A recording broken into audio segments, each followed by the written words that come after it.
Basi bwana. Ikawa hivi, ikawa vile. We, usinambie. Yaani, we acha tu.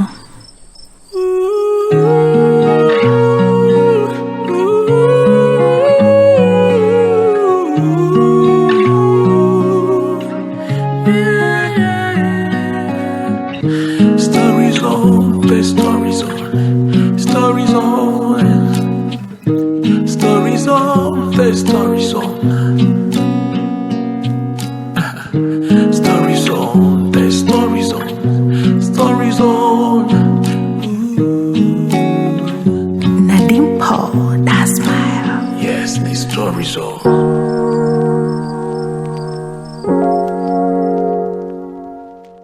Ni majira ya jioni siku ya Jumamosi katika ukumbi wa New Village. Walionekana wanandoa wapya waliokuwa wakipiga picha nje ya ukumbi huo.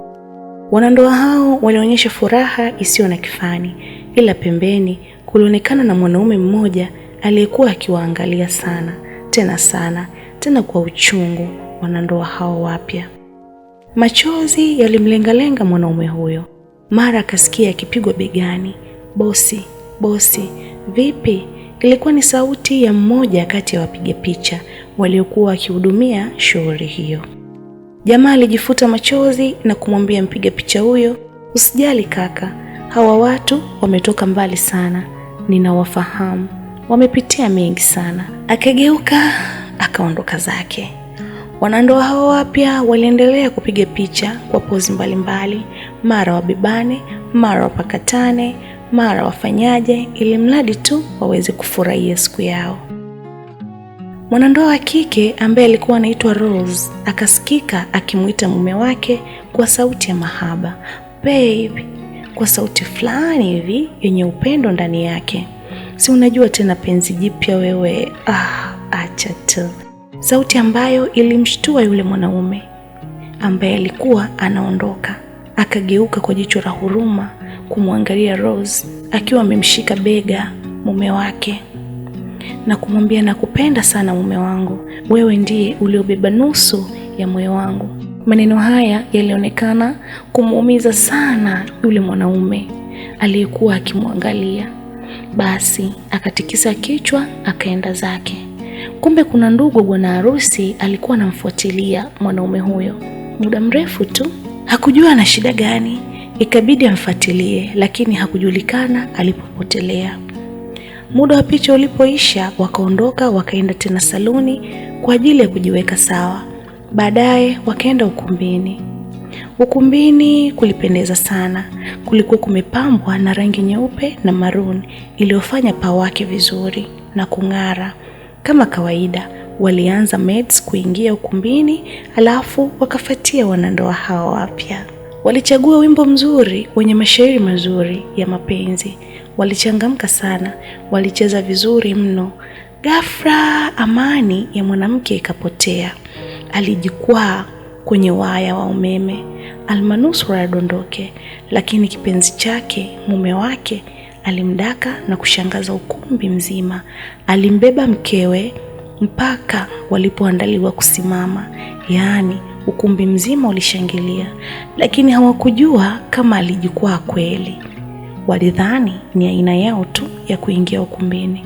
Kumbe kuna kitu nyuma ya pazia. Rosie alijiuliza maswali kwa sauti, "Nimeona kweli ama mawazo yangu tu?" Mumewe akamuuliza, "Kipenzi, umeona nini?"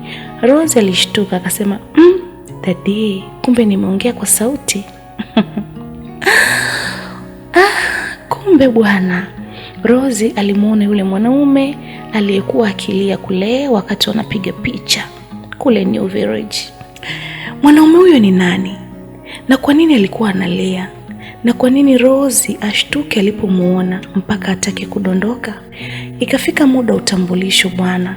MC akaenda zake kuendelea na shughuli bashasha. Alimwambia mwanaume ndo aanze kutambulisha. Ilikuwa hivi: "Habari za jioni mabibi na mabwana. Mbele yenu hapa ninaitwa Hans Edwin. Napenda kumtambulisha kwanza kipenzi changu Habit, dereva wa moyo wangu, msukuma damu yangu, queen of my heart, yaani majina yote mazuri ni ya kwake. Anaitwa Rose Anatole. Basi watu oye, ukumbi mzima vigelegele. Lakini bado mwanamke alionyesha wasiwasi, alikuwa hana furaha kama alivyokuwa nayo mwanzo. Ikafika muda wa Rose kweli alipata kigugumizi. Alikuwa anaangalia chini mpaka MC alipompa mic na kumwambia, uwanja ni wako sasa dada, jiachie. Ila Rose aliinua sura, wakakutana macho kwa uso na mwanaume yule.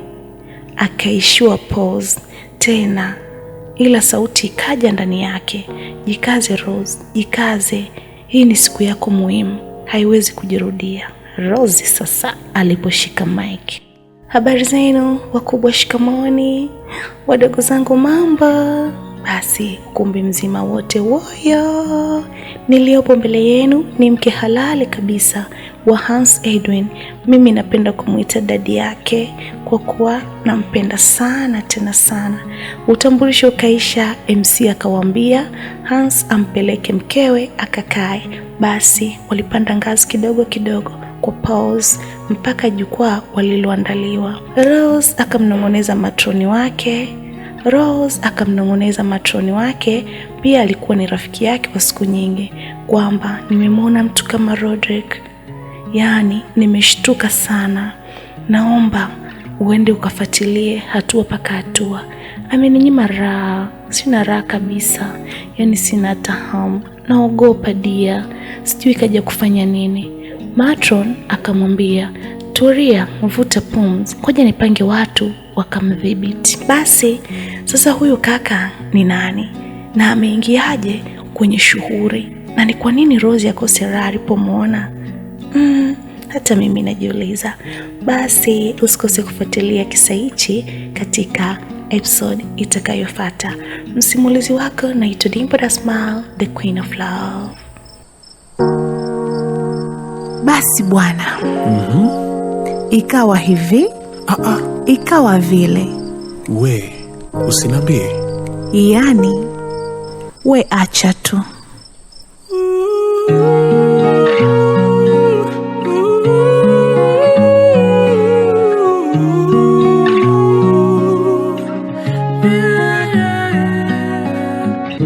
Stories on, the stories on, stories on, stories on, the stories on, stories on, the stories on, stories on. Na Dimple the Smile. Yes, the stories on.